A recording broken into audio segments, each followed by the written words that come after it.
C'est un plaisir de vous retrouver. Bonjour à tous et bienvenue dans cette édition de la mi-journée sur BB24. Fin de la première phase de l'examen du BEPC pour les acteurs à divers niveaux. Le bilan est positif. Vous suivrez dans cette édition le constat d'une équipe de la rédaction.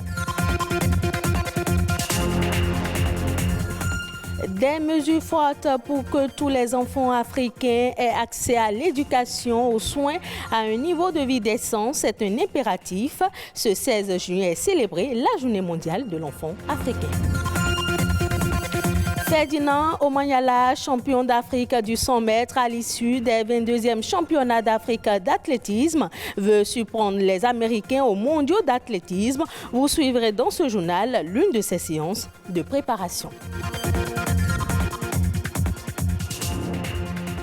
C'est la fin des épreuves écrites pour les candidats à l'AXO du diplôme qui sanctionne la fin du premier cycle. Depuis lundi, ils composent pour le compte de l'année 2022. Enseignants, élèves et parents d'élèves s'accordent à dire que le bilan de cette première phase est positif. Suivons le constat de l'équipe de BB24 qui est descendue au centre d'examen du CEG Weiho.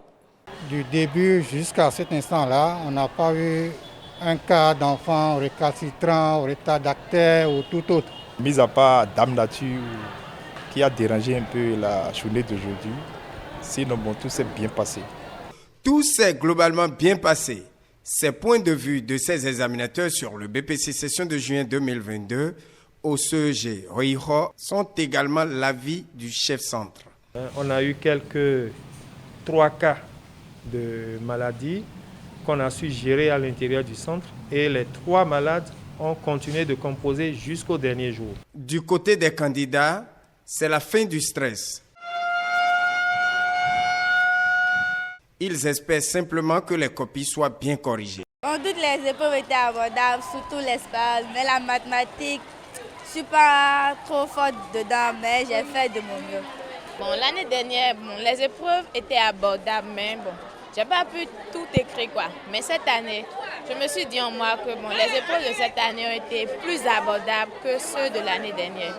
Les épreuves sont abordables pour moi, j'ai bien fini mon examen et je suis heureux que je vais passer en classe de seconde. C'est justement ce que souhaitent ces parents qui estiment avoir joué leur partition pour la réussite de leur candidat.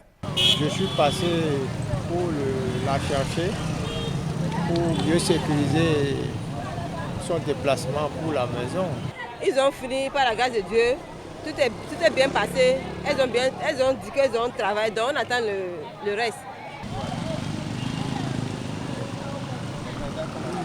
La journée mondiale de l'enfant africain est célébrée chaque année en souvenir du 16 juin 1976 où des milliers d'étudiants sud-africains ont manifesté à Soweto pour exiger une éducation de qualité. À l'époque, des centaines d'enfants ont été tués et blessés par le régime de l'apartheid. Aujourd'hui, ça fait partie de l'histoire, mais la situation des enfants en Afrique reste toujours préoccupante. Quelle politique pour une véritable protection de l'enfant africain? Élément de réponse à travers ce reportage de Émile Azokuta. L'enfant étant l'adulte de demain, il devrait pouvoir bénéficier d'une protection spéciale face à toute forme de menace pouvant affecter sa santé physique, morale et sa faculté intellectuelle. En effet, c'est pour atteindre cet objectif que l'enfant, notamment africain, bénéficie d'une protection particulière, qu'il vive dans la rue ou chez ses parents.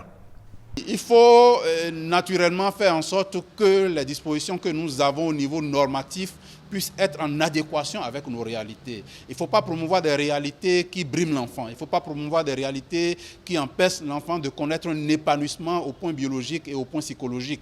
Mais on doit pouvoir mettre en adéquation les dispositifs réglementaires avec ce que nous avons comme réalité socio-culturelle au niveau de nos populations. L'engagement de la société à travers des actions urgentes en faveur des enfants de la rue reste plus que jamais d'actualité dans le monde et surtout en Afrique. Un continent très jeune avec 40% de sa population qui se situe entre 0 et 14 ans et 19% entre 15 et 24 ans selon les chiffres publiés en 2020 par l'UNICEF. Aussi, les jeunes de 0 à 26 ans représentent-elles 80% de la population totale du continent. Il est donc urgent de prendre à bras le corps ce problème. Et l'une des premières alternatives pour y parvenir est l'accès à une justice équitable. Quand on parle de l'accès à la justice de l'enfant, il y a beaucoup de cadres normatifs qui encadrent la question. Il y a la Charte africaine des droits de l'homme, il y a les dispositions internes au Bénin. Le Bénin a ratifié beaucoup de dispositions à l'international, mais il s'est également doté de beaucoup de dispositions à l'interne. Il y a la Constitution qui en parle, il y a le Code de l'enfant au Bénin qui en parle. Et donc, il y a beaucoup de dispositions institutionnelles et réglementaires qui quand même permettent à l'enfant d'accéder à la justice, aux droits qui font en sorte que les droits de l'enfant puissent être reconnus et valorisés. Mais malheureusement, nous avons notre contexte social qui fait que ce que les normes prévoient et ce que le contexte social entend par justice et par égalité de l'enfant, il n'y a pas toujours concordance entre les deux réalités. La quête du bien-être social et économique est inhérente à tout être humain, encore plus chez les enfants. Il est donc impérieux d'en tenir compte pour l'épanouissement de ces bouts de chou. D'autres informations pêle-mêle, une compilation de l'actualité nationale, c'est la Nation en bref.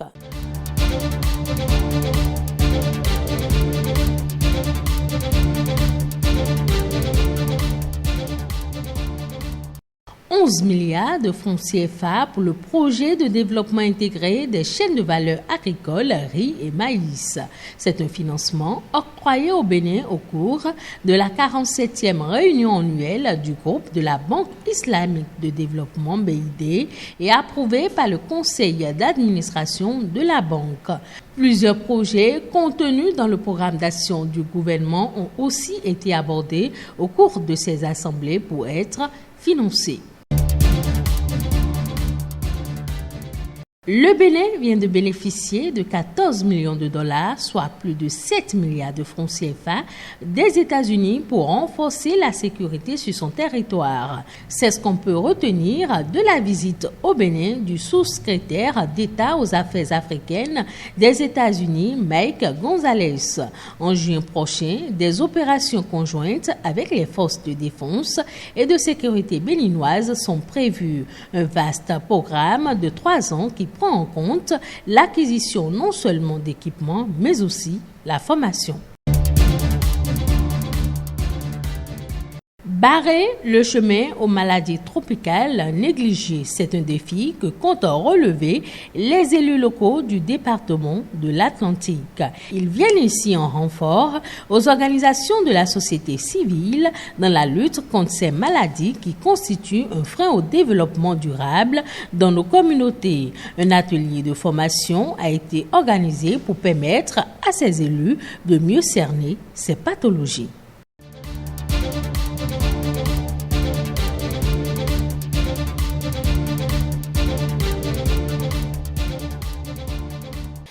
Métropoles africaines figurent dans le top 100 mondial des villes durables. Ce classement permet de considérer la durabilité sous un angle plus large que celui de la préservation de l'environnement et des économies d'énergie en prenant en considération des critères économiques et sociaux. Le Caire, qui occupe le premier rang à l'échelle africaine, est classé 86e au plan mondial. Vient ensuite le Cap, 89e, Nairobi, 96e, Johannesburg, 97e, Lagos, 99e et Kinshasa, 100e.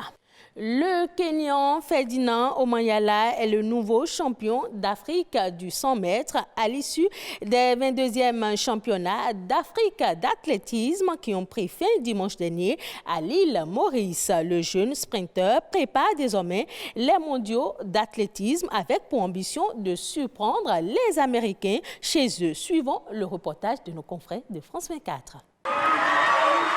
Alors qu'il détient la meilleure performance mondiale de la saison aux 100 mètres, 9 secondes 77 réalisées le 18 septembre dernier à Nairobi, c'est sur cette piste à Côte d'Or que Ferdinand Omanyala est venu chercher son premier titre, celui de champion d'Afrique. Prochain défi, les mondiaux d'athlétisme en Oregon aux États-Unis.